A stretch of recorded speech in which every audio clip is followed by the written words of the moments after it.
peut tous se dire accro à quelque chose. Les chaussures, le footing ou le chocolat. Mais voilà, à force de le dire, eh bien ça ne veut plus rien dire du tout. Alors Grégory, c'est quoi être accro? C'est tout d'abord l'alcool et le tabac qui sont les addictions les plus répandues. Il s'agit là de la première cause de mortalité en France. Des drogues licites donc, sans oublier la consommation d'autres substances génératrices d'isolement. On verra comment sortir à travers un reportage consacré à un atelier surprenant. Avec la comédienne, on rigole, on pleure, voilà, ça déballe, ça sort. Pardon? Il fume du cannabis, quoi. Mais il vient pas à la maison demain soir. Hein. Quand elle jouait par exemple ma fille, mais tout revenait à la surface, quoi. Il n'y a pas que des addictions à des substances, il y a aussi des addictions comportementales, comme le jeu, le travail ou le sexe. Et on verra que ce n'est pas seulement une question de volonté, ça se passe là-haut aussi, dans notre cerveau. Lorsqu'un être humain ressent du plaisir, en mangeant ou en buvant par exemple, c'est parce que son cerveau libère de la dopamine. Le circuit de la récompense s'active aussi lors de la prise de drogue, d'alcool ou lors de phases de jeu. Alors la faute à qui? Pourquoi pas à la société qui nous pousse à consommer toujours plus, qui n'a pas besoin aujourd'hui du dernier portable à la mode ou d'une tablette. C'est vrai que Marie, les écrans sont partout et on se demande s'il y a vraiment une limite.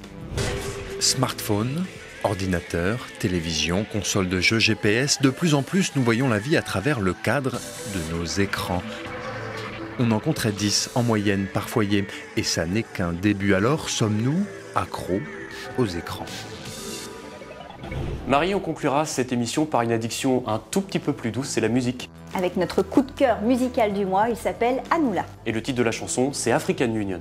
Every people don't understand why they suffer, why they die, why they suffer. Today is the day for you to change.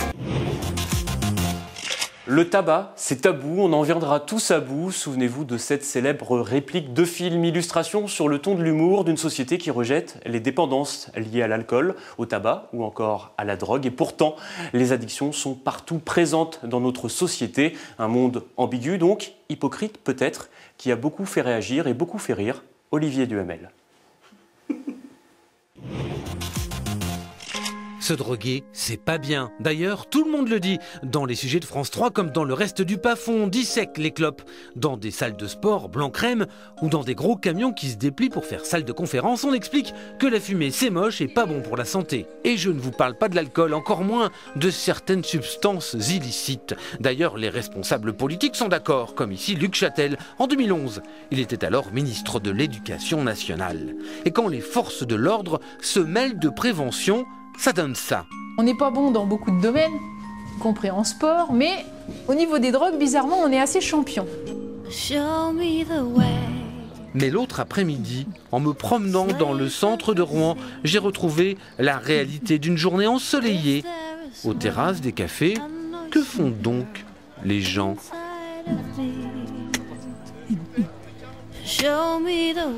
Au coin de la rue, le tabac n'offre pas que des cigarettes. L'addiction, c'est pas bien, c'est mauvais. Alors que font là ces affiches? Je ne suis pas sûr, finalement, que ce soit si simple que ça à traiter le problème de l'addiction. Il n'y aurait pas un enjeu financier là-dedans? À eux deux, ils représentent la première cause de mortalité en France. 20% des décès en Haute-Normandie. Eux, ce sont le tabac et l'alcool, drogue licite en libre service et pourtant profondément addictive. On en parle dans cette première partie. Et même si les Hauts-Normands ne sont pas les plus gros consommateurs d'alcool et de tabac, il s'agit néanmoins d'un vrai problème de santé publique dans notre région. On l'évoquera tout à l'heure avec Thomas Auvergnon, inspecteur à l'Agence régionale de santé, mais aussi avec Alexandre Baguet, chef du service addictologie au CHU de Rouen. Pour moi, l'alcool et le tabac, c'est une problématique prioritaire pour la région. Le tabac et l'alcool, pour moi, c'est des substances avec d'une part un aspect positif, c'est des substances capables de procurer du plaisir, et à la fois leur consommation induit des conséquences négatives. Le tabac et l'alcool représentent donc 20% des décès en Haute-Normandie. Comment vous l'expliquez ça, Thomas Auvergnon, vous qui travaillez à l'Agence régionale de santé? C'est un chiffre important par rapport aux moyennes nationales. Ce qu'il faut avoir en tête, c'est que c'est une photographie en fait, des consommations d'il y a 10, 20, 30 ans, puisqu'on est sur des taux de mortalité.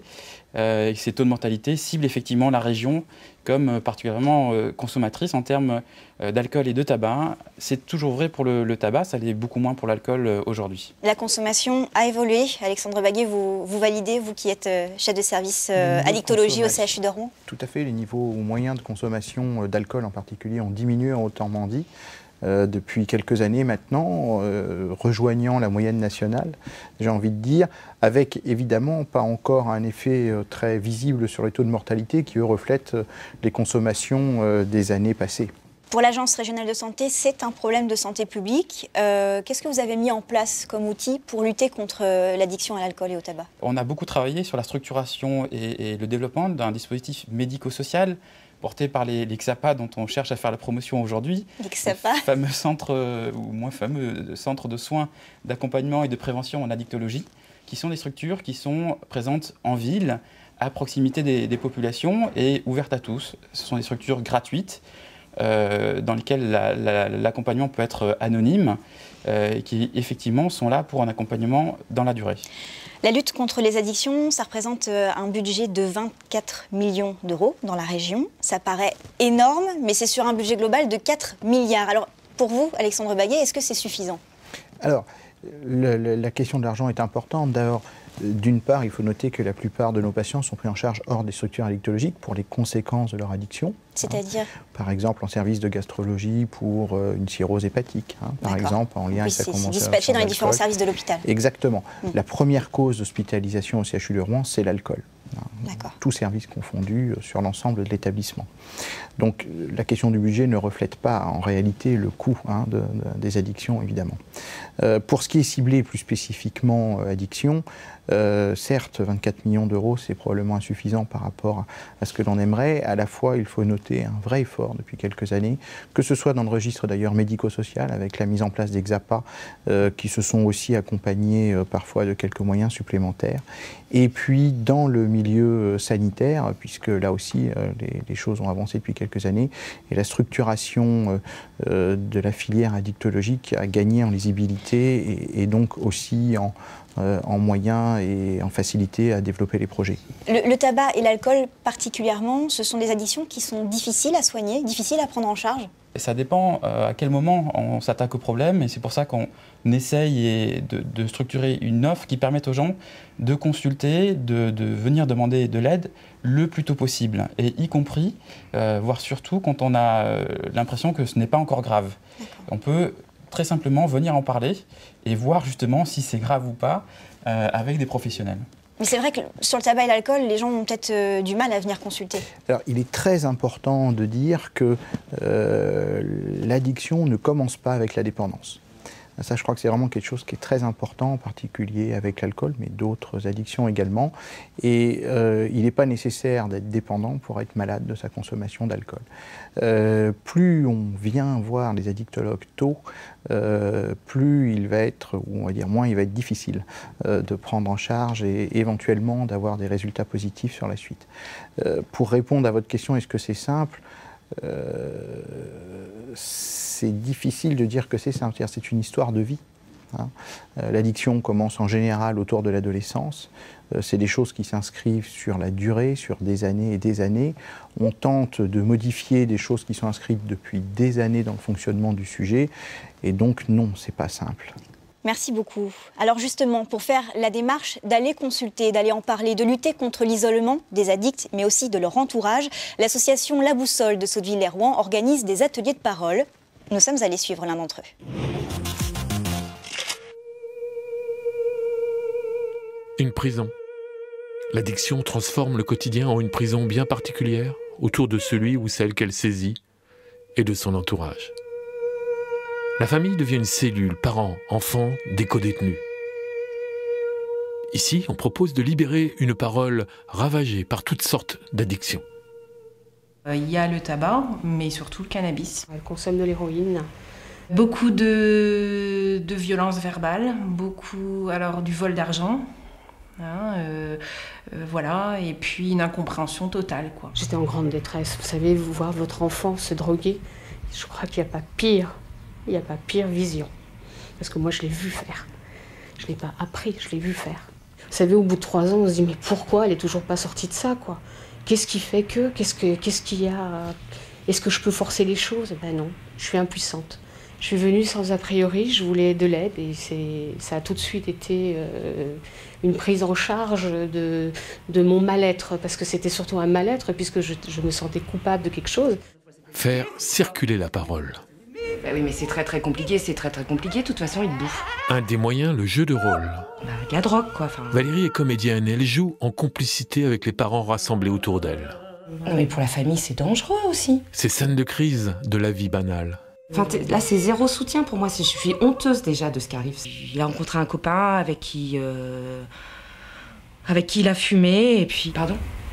Il fume du cannabis, quoi. Mais il vient pas à la maison demain soir. Hein. C'est un moment, faut le laisser tranquille, faut l'aider, faut être autour de lui, quoi, c'est tout. Et les résultats scolaires, évidemment, c'est une catastrophe. Enfin, je sais pas, je t'en parle pour que tu m'écoutes, c'est pas pour... Non, mais à un moment, faut sévir, c'est pas compliqué. En fait, plein de fois, j'ai été surprise d'entendre des mamans et des papas dire « Mais c'est incroyable, on a l'impression que t'étais dans notre cuisine hier soir. » Avec la comédienne, on rigole, on pleure, voilà, ça déballe, ça sort. Et ça fait du bien. Bah, je dirais, il est proche de mes gamins, il vient pas à la maison demain soir, quoi. Et toi, tu ferais comment avec ton fils? Mais en fait, vous avez complètement lâché prise, quoi. Et c'est pas grave. Même si aujourd'hui il est là, il fume du cannabis, je préfère le savoir fumer du cannabis plutôt qu'il soit comme ça contre son père, contre moi, et arrive un moment où de toute façon on peut plus parler. Mais non, voilà. Il faut mettre des règles aussi. C'est bien gentil de maintenir le lien.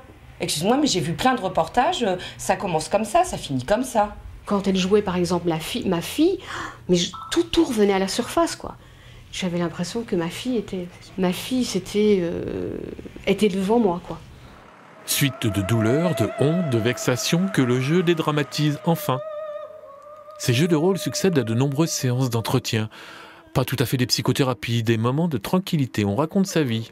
Et cette période si particulière, l'adolescence. Crise dont la drogue est un des effets.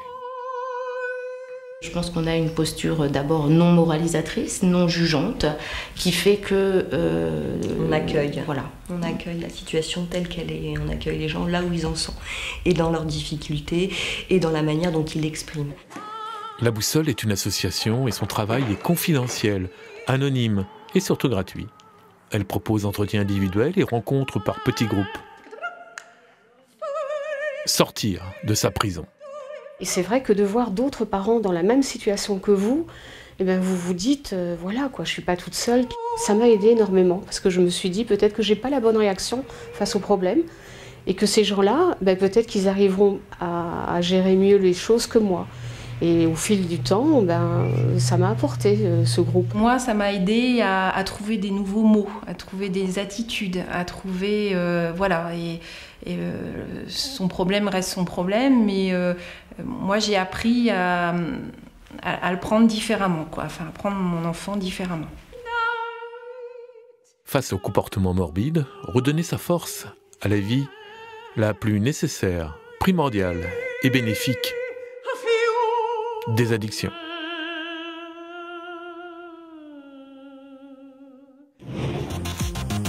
David Saint-Vincent, directeur de l'association La Passerelle, délégué régional de la Fédération Addiction Haute-Normandie. Pour moi, l'addiction, c'est quelque chose qui nous concerne tous, qui devient problématique dès lors qu'on s'isole.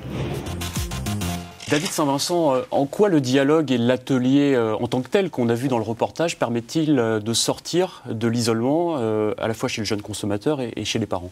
L'intérêt du dialogue, c'est déjà de se rendre compte que ce qu'on vit, on n'est pas forcément le seul à le vivre, le ou la seule à le vivre, et que du coup, on n'est pas une espèce d'extraterrestre qui est perdu seul avec sa difficulté. Donc déjà, le fait de pouvoir en parler, ça joue. L'autre partie qui me semble aussi intéressante, c'est qu'en parlant, en discutant de sa situation, de la façon dont on a consommé ou la façon dont on vit la consommation de son enfant, on prend de la distance par rapport à ce qui se passe. Et du coup, on sort un peu la tête du guidon, on se rend compte un peu du paysage et on peut aussi mieux aborder des façons différentes, des stratégies différentes pour pouvoir changer un comportement qui pose problème. Alors justement, est-ce que c'est facile de faire comprendre aux parents que leur ado qui est consommateur n'est pas forcément un addict en puissance, on va dire? Que les parents soient inquiets, c'est tout à fait normal. Hein. C'est normal et même sain, je dirais.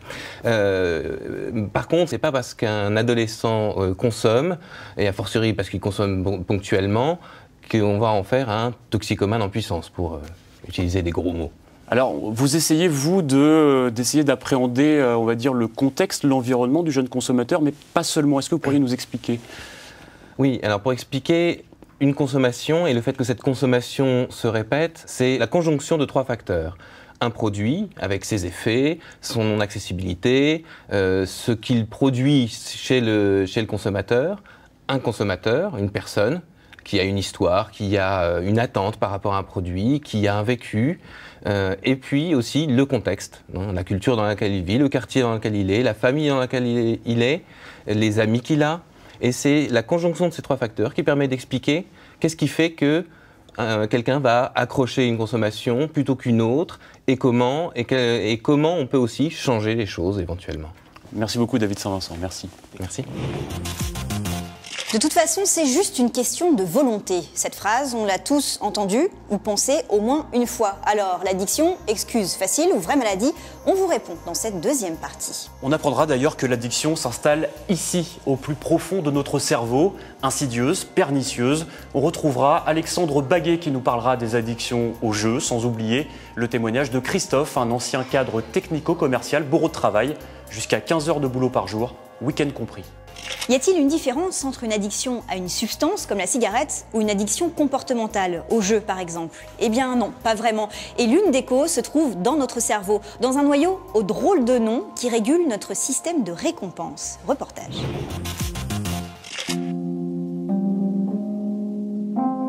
Carole préfère témoigner à visage caché. Lors de notre rencontre, elle nous annonce avoir décidé d'arrêter de jouer au poker sur Internet il y a 4 jours. Ses dernières pertes s'élèvent à 150 €, presque rien, comparé à l'argent perdu depuis 9 ans. L'équivalent du prix d'un appartement, avoue-t-elle pudiquement, en préférant ne pas faire le bilan. Les conséquences de son addiction, Carole les analyse avec une lucidité déconcertante. Si j'avais eu quelqu'un avant de me mettre à jouer, j'en serais certainement pas là, ça c'est sûr. Ou si j'avais eu des enfants surtout. Parce que, bah oui, ça occupe l'esprit. Ça prend de la place. On se coupe du monde, on n'a plus du tout la notion de temps. Notion d'argent non plus. De temps parce que je vous dis, j'ai joué le samedi, mais il était 13h, et puis après ça, vous apercevez de rien, mais il est 16h, puis vous regardez, il est 19h. Puis vous vous dites, mais j'ai strictement rien fait de la journée. Il y a une douleur quand ça s'arrête? Bah, une douleur, oui, parce que quand je fais le calcul de ce que j'ai dépensé, je me dis, mais t'es pas bien. Et oui, je me traite de tous les noms, moi, quand j'ai perdu. Je sens, t'es grave, ma pauvre fille, c'est n'importe quoi. Et t'as joué, tu les as pas, tu dois l'argent à tout le monde, et tu joues. C'est ridicule, sauf que vous vous en apercevez pas, quoi, en fait, et c'est ça qui est terrible.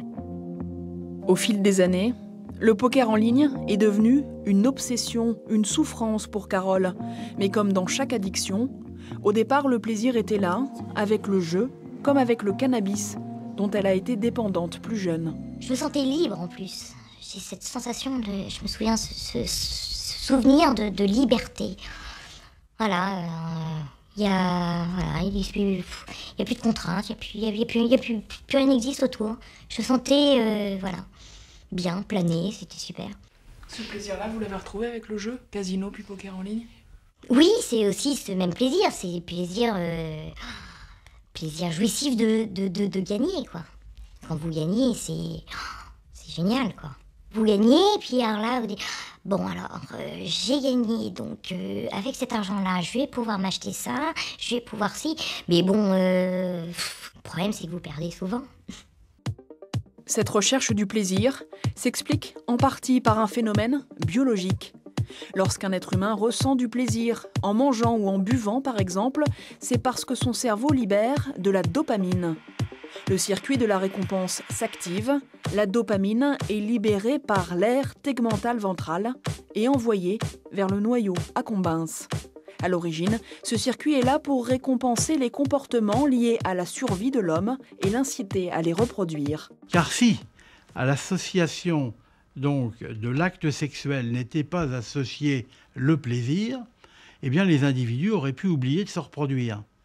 Si, à la sensation de faim, le fait de manger ne créait pas la sensation de plaisir, on pourrait ne plus s'alimenter.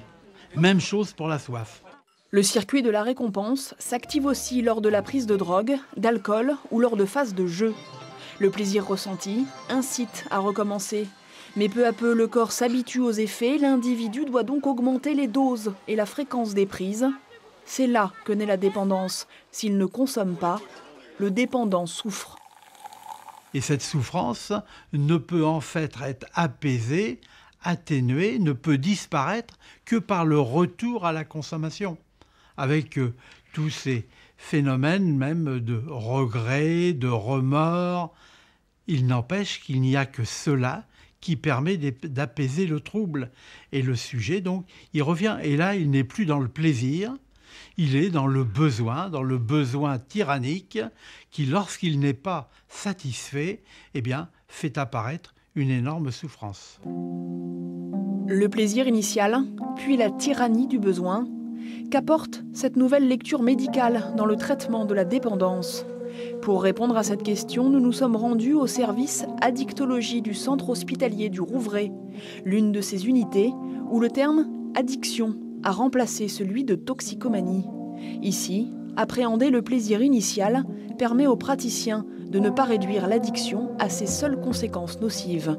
On voit effectivement toutes les complications, toutes les conséquences négatives des addictions, mais à un moment donné, avant d'être dépendant, on a été un usager, on a été un expérimentateur et on s'est fait plaisir avec le produit. Donc c'est important quand on prend les gens en charge sur le plan psychiatrique ou psychologique, c'est de ne pas réduire tout le parcours de la personne à ce qu'elle est aujourd'hui quelqu'un de dépendant. C'est qu'à un moment donné, elle a été quelqu'un qui cherche à se donner du plaisir, qu'elle l'a trouvé par les produits, ou par une forme de dépendance, mais tout notre travail, ça va être de trouver des alternatives, de trouver d'autres pistes hédoniques et de ne pas nier du coup ce potentiel qu'ont les dépendances. La recherche de plaisir n'explique pas tout dans la construction d'une dépendance, d'autres facteurs interviennent. Il y a tout un tas de facteurs qui vont entrer en ligne de compte. Il y a des facteurs individuels, bien sûr, tout ce qui est psychologie de la personne, il y a pas mal de traits personnalités qui vont faciliter l'accès vers les addictions. Il y a des facteurs aussi environnementaux, forcément. En fonction de ce à quoi on a accès, on va être tenté ou pas. Pour le jeu, évidemment, l'arrivée de l'Internet, l'arrivée de ces jeux virtuels a beaucoup changé. Donc tenir compte du contexte et puis de l'objet de l'addiction, en fait. Il y a des modalités de jeu qui vont être plus addictives ou plus addictogènes que d'autres. Tous en recherche de plaisir, les individus n'en restent pas moins inégaux face à l'addiction. Pour les professionnels de santé, la prévention dès le plus jeune âge reste donc l'un des remparts les plus efficaces contre les dépendances. Les addictions comportementales sont des sujets complexes avec parfois certaines addictions clairement reconnues, d'autres dont le statut reste encore à définir aujourd'hui. Alexandre Baguet, vous venez de découvrir, comme nous, ce reportage qui est très fort. Ce qui m'a surpris, c'est qu'on apprend qu'on n'est pas tous égaux face aux addictions. Contrairement à ce qu'on peut croire, ça ne peut pas tomber sur n'importe qui. Alors, on n'est pas tous égaux par rapport aux addictions, par rapport aux différents produits. Tout le monde ne risque pas de devenir un jour dépendant à l'alcool, par exemple. On sait qu'il y a des facteurs protecteurs. Inversement, on sait qu'il y a des facteurs aggravants. Pour autant, personne n'est à l'abri non plus des addictions. Ça, je crois que c'est quelque chose qui est important. Chaque sujet a ses susceptibilités individuelles, ses facteurs protecteurs, et au contraire, ces facteurs qui vont risquer de le précipiter vers une addiction, l'une ou l'autre. Ce qui est surprenant, c'est qu'à la base, il y a juste la recherche d'un plaisir. Ça ne paraît pas très grave de rechercher un petit peu de plaisir? Alors, le plaisir, c'est quelque chose qui est très important, et les addictions commencent évidemment avec le plaisir. La difficulté à comprendre avec les addictions, c'est que le plaisir, c'est ce qui motive au départ, et plus le temps passe, plus la pratique addictive se pérennise, plus ce niveau de plaisir diminue, et au contraire, les inconvénients liés à cette pratique-là augmentent. Sur la question des addictions comportementales, le débat est ouvert. Certains refusent de considérer la dépendance au sexe, par exemple, ou au sport, comme des addictions. Le statut des addictions comportementales reste encore un petit peu à préciser pour certaines d'entre elles. Pour l'instant, le jeu, c'est la seule addiction reconnue, officiellement. Le jeu est La plus reconnue des addictions comportementales, la dernière classification américaine reconnaît très clairement le jeu pathologique comme faisant partie du registre des addictions. C'est d'autant plus compliqué que certaines addictions comme par exemple le sport ou le travail sont assez bien perçues dans la société. La pratique addictive procure toujours un avantage au début, très clairement, à celui qui pratique cette... par exemple, consommer un verre d'alcool en soirée, ça permet d'être plus désinhibé, d'aller plus facilement vers les autres, et donc ça procure un avantage. L'addiction au travail, si vous m'en parlez, si elle existe en tout cas, procure un avantage parce qu'on passe plus de temps à travailler, et donc souvent on réussit mieux dans son travail, avec les conséquences positives que ça a. Même si, ne l'oublions pas, il y a toujours l'autre versant des addictions, de ces pratiques, les effets négatifs. Si on passe beaucoup de temps au travail, on est un petit peu moins en famille aussi, par exemple. Et bien justement, on va retrouver tout de suite Grégory en compagnie d'un ancien accro au boulot.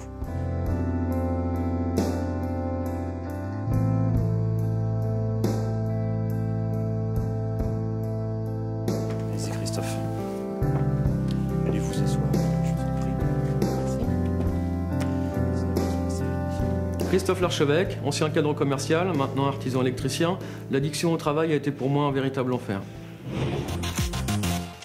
Christophe Larchevêque, de 2007 à 2009, vous étiez cadre technico-commercial chez un fabricant de luminaires. Oui. Vous dites que vous étiez alors un bourreau de travail. Est-ce qu'au départ, vous avez ressenti à un moment donné du plaisir ? Au départ, oui, effectivement, avec le démarrage d'un nouveau travail, ça a été un petit peu l'euphorie. Et puis, ça s'est vite transformé en une course effrénée vers les objectifs, vers tout un tas de choses qui sont inhérentes à ce métier-là. En plus, double fonction, cadre commercial, éclairagiste, donc avec des études à faire, etc., etc. Donc une somme de travail assez importante. Ouais. Pour bien préciser, c'était 15 heures de boulot par jour, week-end compris ? Ouais, enfin, pas le week-end non plus, mais effectivement, c'est jusqu'à 15 heures de boulot de travail par jour, effectivement, de travail par jour. Et notamment pendant les congés, où il fallait que j'appelle mon assistante commerciale tous les matins pour faire un point sur telle et telle affaire, en fait. Donc c'était vraiment sans cesse, sans cesse. À partir de quel moment vous vous êtes dit je vais trop loin là ? Je m'en suis pas rendu compte en fait. Moi je m'en suis rendu compte quand ça a fait tilt dans ma tête. Donc je me suis écroulé complètement, à bout de force, à bout de tout, quoi. Vous avez fait ce qu'on appelle un burn-out ? J'ai fait un burn-out, ouais, tout à fait. Ouais. Ça s'est passé comment ? Il n'y a plus rien, il n'y a plus de ressort, il n'y a plus de moelle, en pleurs par terre. C'est assez terrible à vivre. Il y a un moment, votre fils qui vous avait dit « Papa, quand t'es là, à la maison, en fait, t'es pas là, t'es ailleurs ». Oui, tout à fait. Ça, c'était effectivement sur la fin où je commençais à vraiment pas être bien. Parce qu'en fait, je me rendais compte de rien. Moi, j'étais dans ce truc-là, c'était la course tout le temps. On voit plus ce qui se passe à côté, on a tout le temps la tête dans le guidon. Et oui, mon fils m'a dit ça un jour, effectivement, là, ça m'a fait bizarre. Et malgré ça, après, il y a eu le burn-out. Et malgré ça, après, il y a eu le burn-out, oui, tout à fait. Qu'est-ce qui vous a coûté cette addiction, au final ? Elle m'a coûté la perte de mon emploi, déjà, dans un premier temps, parce que quand on est malade, forcément, après, on est plus performant comme on devrait l'être. Ça m'a coûté un mariage, enfin, voilà, quoi. Et puis, la perte de confiance aussi, surtout ça. La perte de la confiance en soi, qui a été terrible. C'était difficile à remonter. Souffrance physique, mentale ? Souffrance mentale, parce que physique, non, pas trop, mais surtout mentale, oui. On va terminer sur une note un peu plus positive. Oui. À 48 ans, vous avez créé votre propre entreprise ? Oui, j'ai créé ma propre entreprise. En électricité ? Voilà, je suis artisan électricien. Quel bilan finalement et quelles leçons vous avez tirées de cet épisode malheureux, on va dire ? J'ai pas envie de regarder trop derrière moi parce que j'ai encore quelques problèmes par rapport à ça. Et la leçon que j'en ai tirée, en fait, c'est qu'aujourd'hui, j'essaie de regarder plus de l'avant et de faire attention plus à moi et à ma compagne aujourd'hui pour ne pas recommencer, en fait. Parce que vous avez peur de commettre les mêmes erreurs ? J'ai peur de commettre les mêmes erreurs, oui, tout à fait. On est toujours sur le fil du rasoir, en fait, après. On n'est jamais vraiment guéri, on va dire.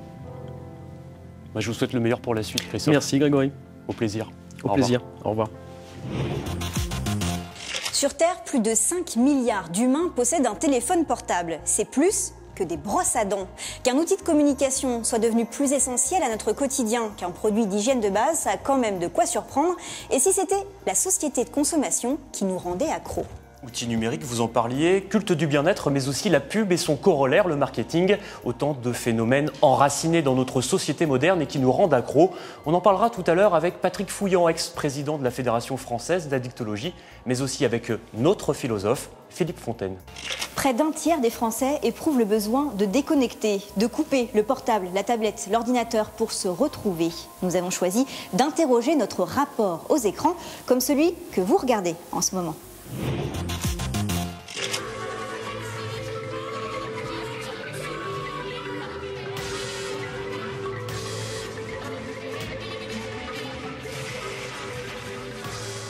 Smartphone, ordinateur, télévision, console de jeux, GPS, de plus en plus nous voyons la vie à travers le cadre de nos écrans. On en compterait 10 en moyenne par foyer, et ça n'est qu'un début. Alors sommes-nous accros aux écrans? C'est pas quelque chose qui m'intéresse vraiment d'être tout le temps sur un écran, donc je préfère un contact réel, quoi. Can you say you are addict to screens? Un peu. Alors, est-ce que vous avez beaucoup d'écrans chez vous? Oui. Bien. Télé, 3. Le soir, la télé, comme tout le monde, et puis l'ordi, quoi. Je dirais au moins 5-6 heures par jour. Vous n'êtes pas un geek, quand même? Non, c'est juste pour mes études, moi. Après, dès que je peux m'évader de ça, je m'en vais. Vous n'êtes pas accro aux écrans? Non. Ça arrive qu'il y ait plusieurs jours sans que vous vous intéressiez aux écrans? Pas plusieurs jours, mais plusieurs heures. D'ailleurs, combien de temps tiendriez-vous sans votre télévision, et sans votre ordinateur, et sans votre smartphone, et si on voulait nous rendre accros? Vous êtes en permanence soumis à des sollicitations marchandes, ne serait-ce que par la publicité, partout, évidemment sur les écrans d'abord, mais dans l'affichage, dans le métro. Donc Internet n'échappe pas à cette logique dominante de la culture marchande, mais il n'y a évidemment pas que ce lieu qui est sous cette emprise-là. Mais qui peut encore résister au plaisir sensuel de caresser la surface plane d'une tablette, de voir glisser les pages sous ses doigts, de tester l'obéissance instantanée d'un écran tactile? Qui ignore encore ces milliers de fenêtres ouvertes sur des milliers d'informations immédiatement disponibles et autant de milliers de mondes possibles dont on ne sait plus trop au final lequel choisir? Internet vous offre des promesses de plaisir illimité. Et donc, il y a une sorte de propension à la consommation d'images et à aller chercher ailleurs et à penser qu'on va encore trouver mieux et que ça va être encore plus excitant et qu'on va encore plus ou s'amuser ou s'émouvoir, etc., etc. Parfois pourtant, les écrans dressent une barrière entre les individus et forment un cadre limitant notre vue. C'est vrai que l'univers virtuel a pris une grande place. On est plutôt en permanence dans une circulation entre le monde réel et le monde virtuel. Mais le monde réel, c'est-à-dire ce qu'on appelle le face-à-face, le contact physique, etc., n'a absolument pas disparu. Pour certains, cependant, l'écran est devenu un intermédiaire quasi obligé de notre rapport au monde et aux autres. Alors, sommes-nous devenus accros aux écrans? Finalement, certaines pratiques sur Internet aujourd'hui sont observées avec méfiance, une certaine réserve vis-à-vis des réseaux sociaux. Mais en même temps, bon, comme c'est un outil qui est tellement pratique, qui est devenu véritablement un viatique du quotidien pour absolument tout le monde, presque tout le monde, disons, y compris pour les personnes plus âgées, etc. Donc, on ne peut absolument pas dire que c'est qu'on va pouvoir s'en passer. Les écrans font partie de nos vies, et sans doute pour longtemps encore. D'ailleurs, n'ont-ils pas déjà commencé à imprimer leur cadre dans notre imaginaire? Patrick Fouillant, je suis médecin. La société est addictogène, indubitablement, de plus en plus, mais elle n'est pas que ça. Patrick Fouillant, est-ce que vous avez un smartphone, une tablette ou un ordinateur? Tous les trois, hein, comme tout le monde. Comme tout le monde. Alors, pour vous, la société, elle a un rôle dans la construction de l'addiction. Est-ce que vous iriez jusqu'à dire qu'elle est responsable? Elle a un rôle puissamment addictogène, et de plus en plus. Mais elle n'est pas la seule responsable. C'est une responsabilité partagée des éducateurs, des citoyens, des leaders d'opinion. Tous, on a quelque chose à dire là-dessus. Alors, quand vous dites qu'elle est profondément addictogène, qu'est-ce qui fait qu'elle nous rend addicts? La société, comme elle fonctionne, met en avant des valeurs d'instantanéité, d'immédiateté. C'est tout de suite maintenant. La société met en valeur l'intensité sensorielle, ne compte que ce qui va parler à l'émotion, et plus ça va parler fort, plus ça va être reçu.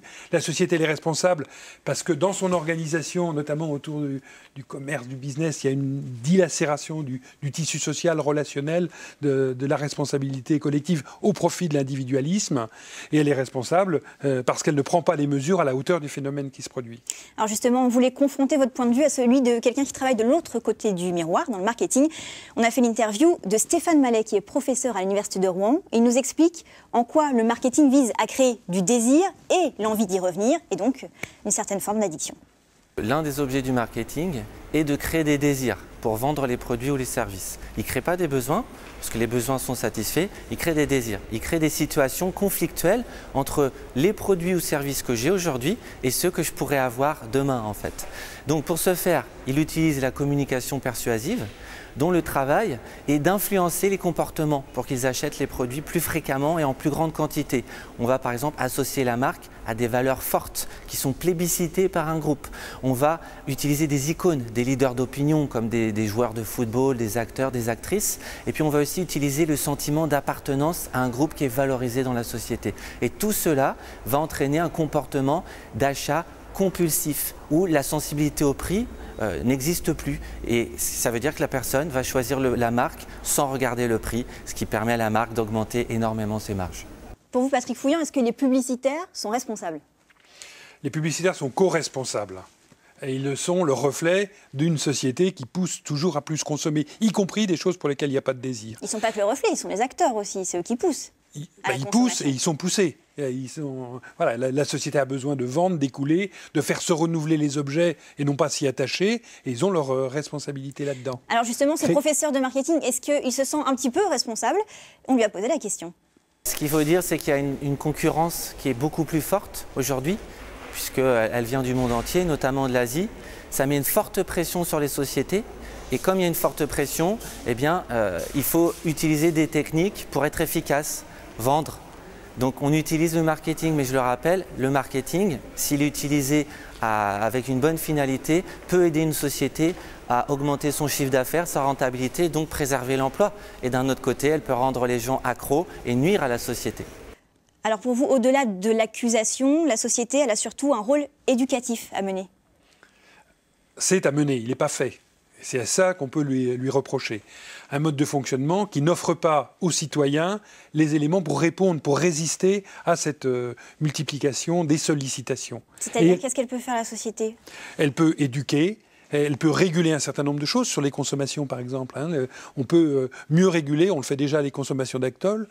On pourrait, plutôt que réprimer, réguler les consommations de substances jusqu'ici illicites. Il y a un certain nombre de choses qui peuvent être faites. Mais surtout, armer les citoyens, et très tôt les enfants, les adolescents, à être en situation, quand ils seront confrontés à l'usage possible, être en mesure de résister. Ce qu'on appelle dans notre jargon le développement des compétences psychosociales. Comment est-ce qu'on apprend à exister dans cette société? Comme une société addictogène, on peut n'y être pas drogué. Merci beaucoup. On va maintenant retrouver un drôle de bonhomme, un drogué du sport, dont les motivations, je dois l'avouer, dépassent largement la grande sportive que je suis. Il s'appelle Pierre-Michael Michaletti. En janvier dernier, il a passé 6 jours et 6 nuits sur un vélo à l'hôpital de la Mus à Évreux. Olivier Duhamel et Hervé Colosio sont allés à sa rencontre et ils ont cherché à savoir après quoi il court. C'est un sacré défi qui m'attend aujourd'hui. Arrivé à suivre, Pierre-Michael Michaletti, dit Mika pour les intimes, un sportif de l'extrême. Bon, qu'est-ce qu'il fait? En attendant, moi, je me prépare. Sportif, non? Bah, Michael! Mika! Ouh! Ah! Salut! Salut, tu vas bien? Ça va?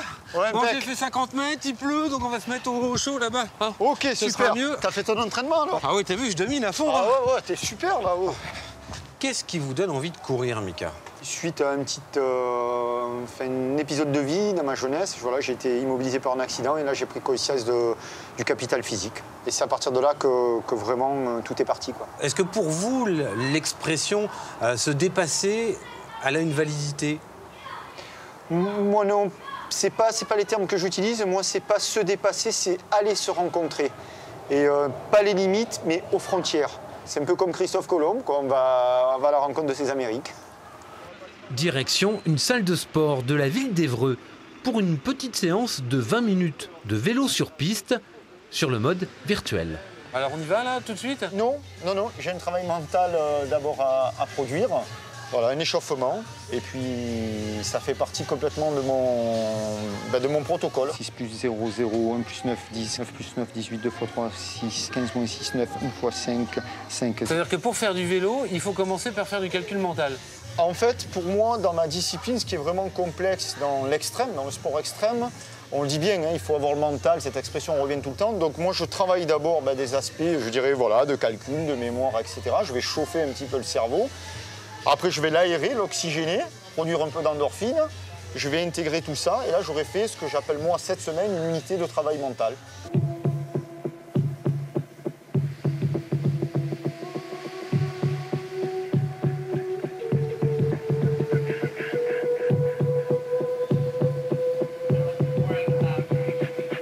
Tu penses à quoi là tout de suite?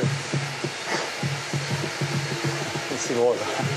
Je suis sur des routes. Je suis sur des routes là. Quelle route? Ouais, c'est des petites routes de forêt. Je pense que il y a de l'eau, des petits virages, c'est pas trop dur à pédaler. Pourtant, je suis sur un vélodrome en virtuel. Et ce qui est rigolo, c'est le jeu de l'esprit. Donc moi, mon addiction, c'est le jeu de l'esprit. Ouais, j'ai la première goutte de transpiration. Je vais la savourer là. Là aussi, ça y est, ça commence. La buée sur les lunettes, c'est nouvel équilibre. On revient dans un quart d'heure? Avec plaisir. Je continue ma route. Michael trace sa route virtuelle peut-être, mais son cerveau n'est pas au repos. On est loin de l'image d'Épinal du sportif shooté aux endorphines. D'ailleurs, on a posé la question par téléphone à un chercheur présent lors de ces fameux 6 jours organisés à l'hôpital de la Mus à côté d'Évreux. Alors c'est vrai que c'est assez paradoxal parce qu'on a vraiment coutume de dire que le sport a plutôt tendance à aérer un peu l'esprit et à déconnecter un petit peu. Et c'est vrai qu'on a remarqué chez Michael qu'il était finalement dans un état d'extra-lucidité que l'on a pu notamment montrer avec une hyperglycémie quasi permanente qui montre quand même, qui semble être la preuve d'une activité cérébrale intense. Alors c'est vrai qu'on n'est pas du tout dans un lâcher-prise et dans dans un mode de pilotage automatique, mais vraiment dans un contrôle volontaire avec la mise en place de stratégies mentales. Alors même si pendant l'effort, l'esprit de Michael vagabonde parfois sur des routes imaginaires, ce qu'il appelle son voyage intérieur, il reste toujours connecté au monde et peut revenir à tout instant prendre le pouls de son corps, comme là devant nous tout de suite. Je fais un travail d'hyper-association où là je vais sentir même la goutte de sueur en 15 fois, 20 fois plus importante que d'habitude pour justement rester attentif à mes capteurs pour ma santé. Parce que le but du jeu, c'est pas de se faire mal. Le but du jeu, c'est d'établir des performances dans un souci de durée. Mika, c'est un reportage sur les addictions. Donc la question, c'est quand même de est-ce que tu n'es pas complètement addict, drogué? Oui, mon colonel, j'avoue. Je suis complètement addict et complètement drogué. Je plaide coupable.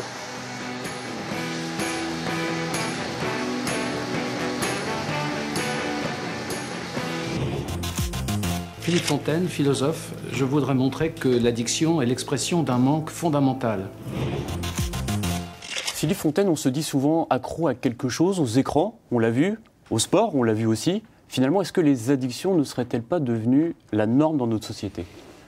Oui, probablement, si on tient compte du nombre très important de dépendances, entre guillemets, des individus à un certain nombre d'objets ou d'activités. Maintenant, la question se pose de savoir ce qu'on appelle la norme. La norme, sans mauvais jeu de mots, peut être anormale ou pathologique en tout cas. Parce qu'il y a quelque chose d'arbitraire dans le fait d'être totalement dépendant d'un objet. Et je pense qu'on ne peut pas ériger la dépendance, c'est-à-dire une forme d'aliénation, comme une sorte de loi universelle. L'étymologie du mot addiction, d'ailleurs, c'est l'esclavage. Tout à fait. Et je crois qu'il faut vraiment insister sur le fait que toute addiction, de ce point de vue-là, est un esclavage, dans la mesure où l'addiction implique la relation de dépendance à un objet, quel qu'il soit, objet au sens large du terme, ça peut être une activité, etc. Mais ce qui est frappant, c'est que l'individu est incapable de prendre la moindre distance par rapport à son objet ou de cesser sa pratique addictive. Par conséquent, il y a toujours une aliénation derrière, et ce qui est le contraire de la liberté, en quelque sorte. Alors vous disiez tout à l'heure lors de votre présentation que les addictions, c'était l'expression en fait d'un manque. Ça veut dire quoi? Oui, je pense que l'addiction n'est pas seulement le manque d'un objet, mais c'est plutôt l'objet du manque, en quelque sorte.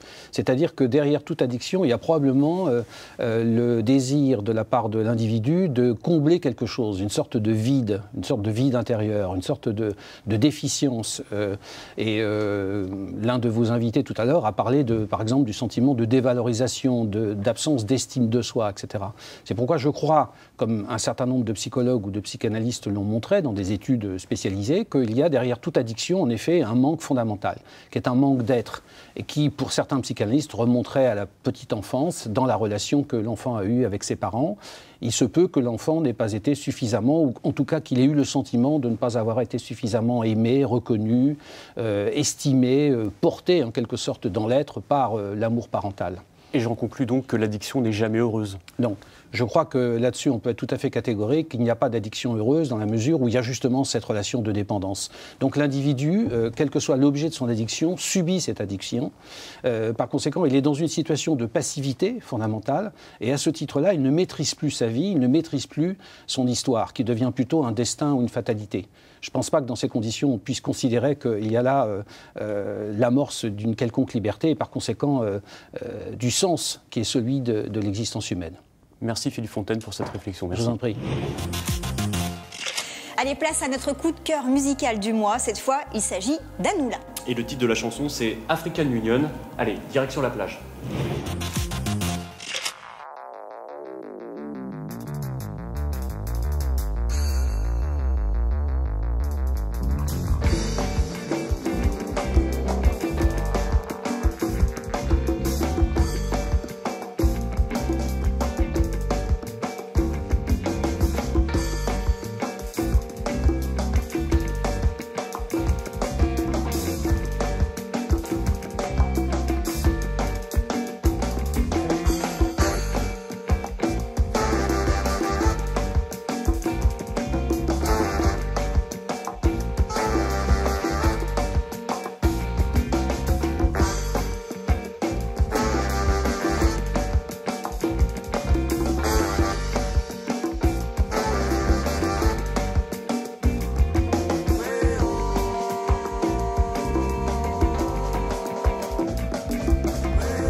Don't understand why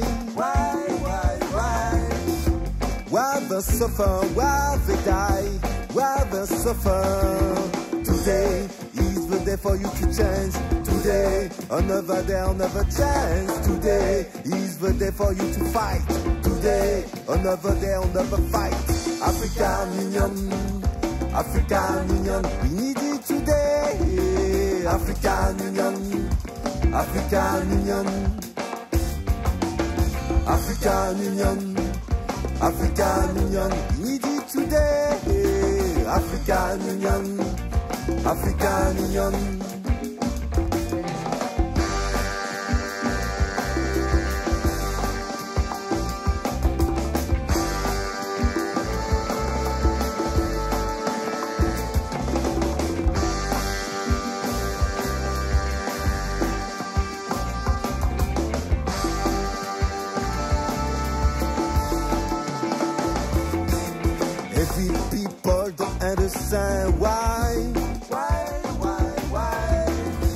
Why they suffer, why they die, why they suffer.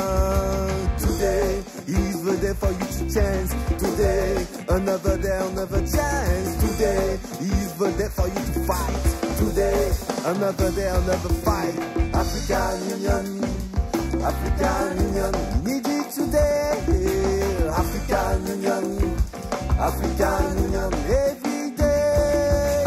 African Union, African Union, we need it today. African Union, African Union every day.